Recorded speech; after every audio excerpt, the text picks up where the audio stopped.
আমরা স্পষ্টভাবে বলেছিলাম গণঅভ্যুত্থানের পরে আমাদের মিডিয়ার সংস্কার লাগবে, পুলিশের সংস্কার লাগবে, আমলাতন্ত্রের সংস্কার লাগবে, সেনাবাহিনীর সংস্কার লাগবে।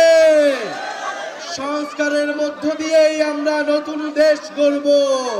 এই যে ফ্যাসিস্ট হাসিনার রাষ্ট্রপতি, সেই রাষ্ট্রপতি দায়িত্বে থাকতে পারে না। যেই প্রজন্ম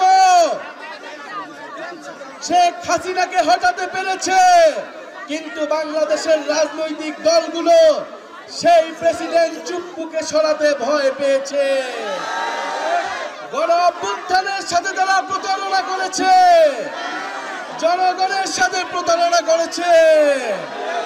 বন্ধুগণ, আমরা স্পষ্টভাবে বলেছিলাম গণঅভ্যুত্থানের পরে আমাদের মিডিয়ার সংস্কার লাগবে, পুলিশের সংস্কার লাগবে, আমলাতন্ত্রের সংস্কার লাগবে, সেনাবাহিনীর সংস্কার লাগবে। সংস্কারের মধ্য দিয়েই আমরা নতুন দেশ গড়ব।